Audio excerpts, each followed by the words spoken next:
여러분 안녕하십니까? 최근 붕괴된 울진 석회석 광산 주변의 주민 안전 대책이 시급합니다. 장기적인 대책이야 정밀 안전진단 이후 추진한다 하더라도 당장 빗물이 스며들지 않도록 하는 단기적인 대책은 장마철 전에 수립해야 합니다. 김기영 기자가 보도합니다.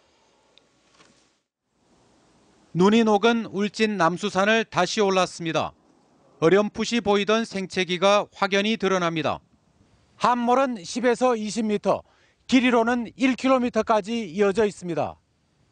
현장을 둘러본 지질 전문가들은 한결같이 함몰 규모가 우려할 수준으로 산사태 가능성이 매우 높다며 빗물을 제거할 방법을 주문했습니다. 현재 산사면이 매우 불안정한 부분들이 있어요. 이런 불안정한 부분들을 인위적으로 좀 제거를 시켜서 다소나마 산사면을 안정시키는 방법을 좀 찾아보는 게. 하필 빗물이 모이는 물골에 사태가 났고 이 지점 바로 아래 민가가 밀집해 있어 주민들은 서울 우면산 사태와 같은 재해가 나지 않을까 노심초사입니다. 이 때문에 울진군은 붕괴된 곳은 더 없는지 추가 붕괴가 일어나는지 확인하기 위해 매일 산을 살펴보고 있습니다. 붕괴 위험이 있으면 주민 대피도 해야 되기 때문에 거기에 대응하기 위해 가지고 주민 임명하고 공무원 1명이서 매일 순찰조를 편성해 가지고. 경상북도와 울진군, 울진소방서는 매화면 사무소에 임시 상황실을 마련했지만 허가권자가 아니어서 원인 조사와 복구 방법 논의에 한계가 있습니다. 주민들은 국민안전처가 나서주길 원하고 있습니다. 산자분을 할 수 있는 일은 물론 있는데도 일을 안 하고 있습니다. 그리고 이 상황에서는 국민안전처에서 어떤 행동을 보여줘야 되고 어떤 사태 심각성을 알아야 되는데. 허가권자인 산업통상자원부와 채광권자인 한국항공의 성의 있는 대책 마련이 시급합니다. MBC 뉴스 김기영입니다. 포항시의회에 올해 첫 시정질의에 시의원 4명이 나섰습니다. 전역 해병들의 포항 재방문 방안과 20억 원을 들이고도 무용지물이 된 드라마 세트장의 철거, 시설관리공단의 적자 문제 등이 도마에 올랐습니다. 김철승 기자가 보도합니다.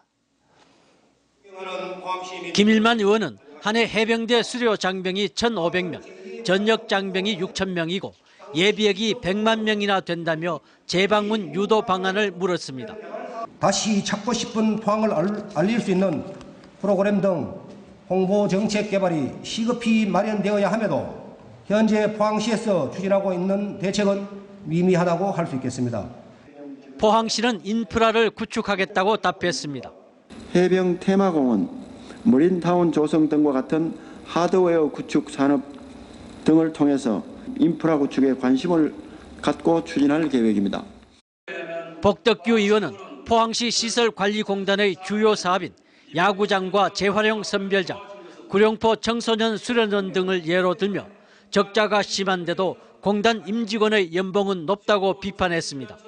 시설관리공단의 실질적인 경장 투지 개선과 혁신을 위한 종합적인 대책은 무엇인지 답변하여 주시기 바랍니다. 포항시는 조직 진단을 하겠다고 밝혔습니다. 강도 높은 조직 재정비를 통해 경영수지 개선과 공공기관으로서 시민의 공익정대와 함께 공익성도 꾸준히 확대해 나갈 수 있도록 하겠습니다. 또 시도비 20억 원을 들여 지난 2013년 완공한 드라마 강철왕 세트가 안전진단 결과 위험 등급을 받음에 따라 철거 문제가 거론됐습니다. 이제는 방문하는 이용객들의 안전을 위해서라도 철거해야 된다고 보는데 시민들의 안전을 최우선으로 고려하여 철거하는 것을 적극 검토하겠습니다. 백인규 의원은 수요를 감당 못하는 포항시청 어린이집의 확장 계획을 물었고 포항시는 민간 어린이집의 경영을 고려해 신중히 결정하겠다고 답했습니다. MBC 뉴스 김철승입니다. 올해부터 육상 폐기물의 해양 투기가 전면 금지된 가운데 환경운동연합은 지난 1988년부터 지난해까지 28년간 포항 앞바다에 버려진 육상 폐기물은 6,300여만 톤으로 서울 여의도 63빌딩만한 쓰레기통 113개를 채울 수 있는 양이라고 밝혔습니다. 포항 앞바다에 위치한 투기 해역은 포항에서 동쪽으로 125km 떨어진 해상으로 면적은 포항시 전체 면적의 3배가 넘는 3,700제곱킬로미터입니다. 환경운동연합은 폐기물 중 오염도가 높은 산업폐수와 하수 온이가 전체의 69%인 3,700여만 톤이라며 지난 28년간 포항 앞바다는 공해 기업들을 위한 폐수 처리장으로 전락했다고 설명했습니다. 또 투기 해역의 붉은 대게에서 비투기 해역의 대게보다 11배나 높은 근육 속 수은 오염도가 확인됐고 무게도 훨씬 가벼운 것으로 나타나 자칫 동해안 수산물에 불신을 초래할 수 있다고 지적했습니다. 전화 금융사기, 보이스피싱의 수법이 날로 교묘해지고 있는데요. 노인에게 전화를 걸어 개인정보가 유출됐으니 현금을 집안에 보관하라고 시킨 뒤 이를 훔쳐간 보이스피싱 조직원이 검거됐습니다. 박상원 기자가 보도합니다. 모자를 푹 눌러 쓴 남성이 경북 포항의 한 아파트 현관으로 들어갑니다. 잠시 후 현금 1,700만 원을 훔쳐 달아납니다. 이 남성은 중국 보이스피싱의 조직원인 조선족 35살 진모 씨로 훔친 돈을 버스와 KTX를 이용해 서울로 운반하는 과정이 고스란히 CCTV에 찍혔습니다. 금융기관에서 지연 인출 제도를 통해 인출 금액과 시간 제한을 두자 현금을 직접 운반한 겁니다. 보이스피싱 조직원은 지난해 11월 초 미리 인천공항을 통해 입국한 다음 중국 총책의 지시를 받고 포항으로 내려와 미리 알고 있던 아파트 비밀번호를 누르고 침입하여 서랍 속에 넣어둔 현금을 가져가는. 이들 보이스피싱 조직은 중국에 콜센터를 두고 국내에 있는 피해자 77살 이모 할머니에게 전화를 걸어 개인정보가 유출됐으니 은행에 돈을 모두 찾아 집안 전화기 및 서랍에 보관하라고 시켰습니다. 그런 다음 할머니로부터 현관 비밀번호까지 알아낸 뒤 할머니가 잠시 집을 비운 사이 집에 들어가 돈을 훔친 겁니다. 경찰은 금융기관 직원을 사칭하는 전화가 오면 반드시 대표 번호로 전화해 확인해 줄 것을 당부했습니다. MBC 뉴스 박상환입니다. 경주경찰서는 신경주역에 폭발물이 설치됐다고 허위 신고한 혐의로 25살 A씨를 붙잡아 조사하고 있습니다. A씨는 오늘 새벽 3시 반쯤 경주시 황성동의 한 공중전화기로 112 상황실에 전화를 걸어 신경주역 남자 화장실에 폭발물이 담긴 검정색 가방이 있다고 허위 신고한 혐의를 받고 있습니다. 경찰은 오전 11시쯤 경주시 황성동의 한 여관에서 A씨를 검거해 신고 동기 등을 조사하고 있습니다.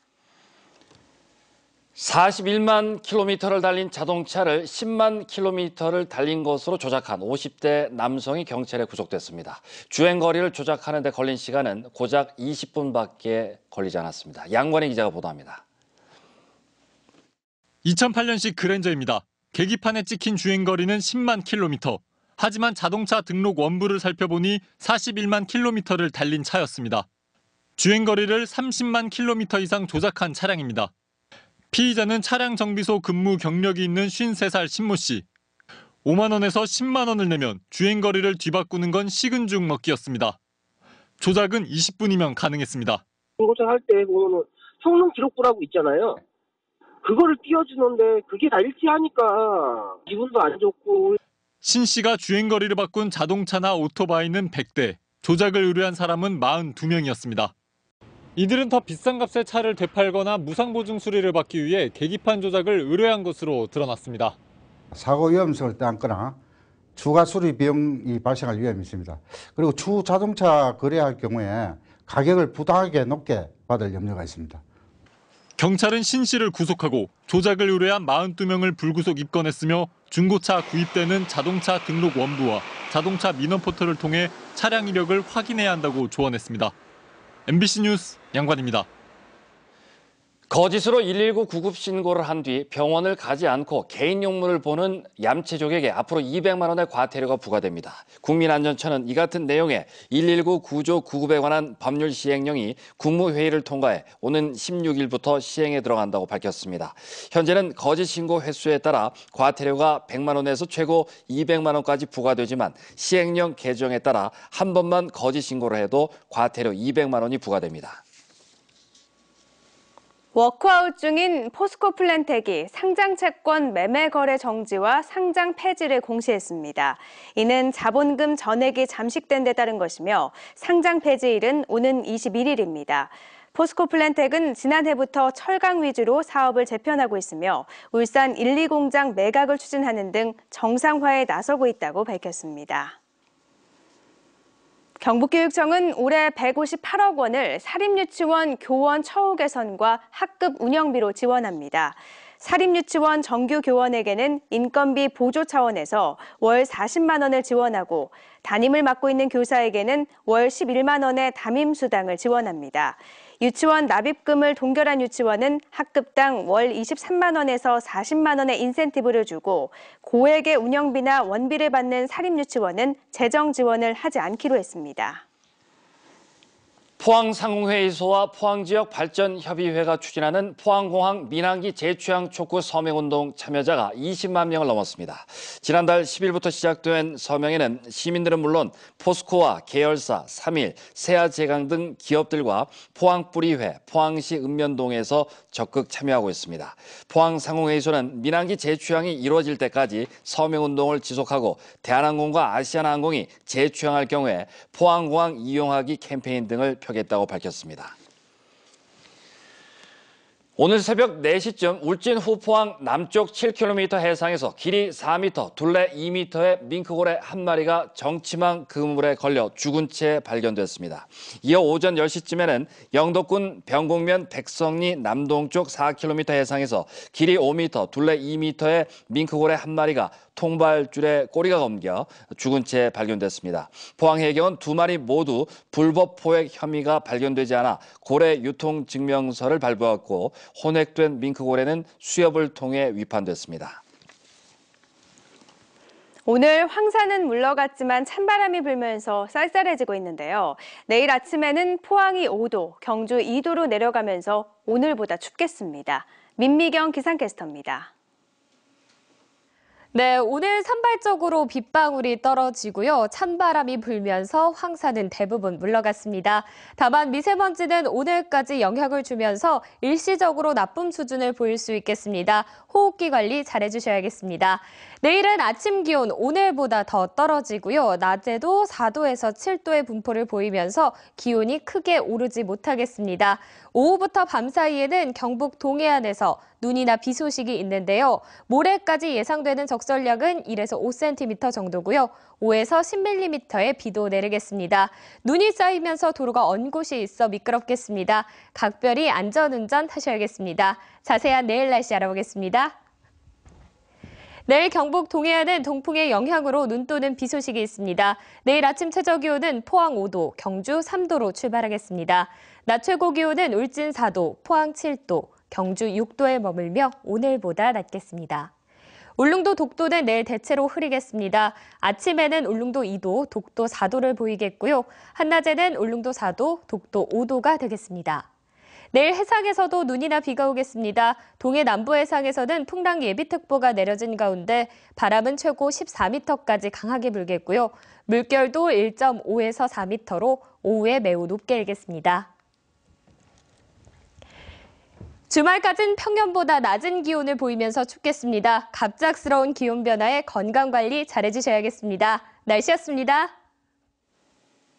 경주경찰서는 지인에게 땅을 담보로 대신 대출을 받아주면 빌린 돈을 갚겠다고 속여 수억 원을 가로챈 혐의로 54살 A씨를 구속했습니다. A씨는 지난 2012년 평소 알던 69살 B씨에게 땅을 담보로 은행에서 대출 3억 5천만 원을 받아주면 이전에 빌린 돈 1억여 원을 갚겠다고 속이고 돈을 가로채는 등 모두 5억 원을 가로챈 혐의를 받고 있습니다. 경북도의회와 한국매니페스토 실천본부는 오늘 도의회 신청사에서 지방분권과 지방자치 발전을 위한 업무 협약을 체결했습니다. 이번 협약 체결로 두 기관은 실무자 회의를 통해 진정한 지방분권과 지방자치 실현을 위한 연구와 사업을 공동으로 추진합니다. 또 한국매니페스토 실천본부는 4.13 총선 입후보자를 대상으로 지방자치법 개정 찬성 여부를 묻고 이를 공표할 예정입니다.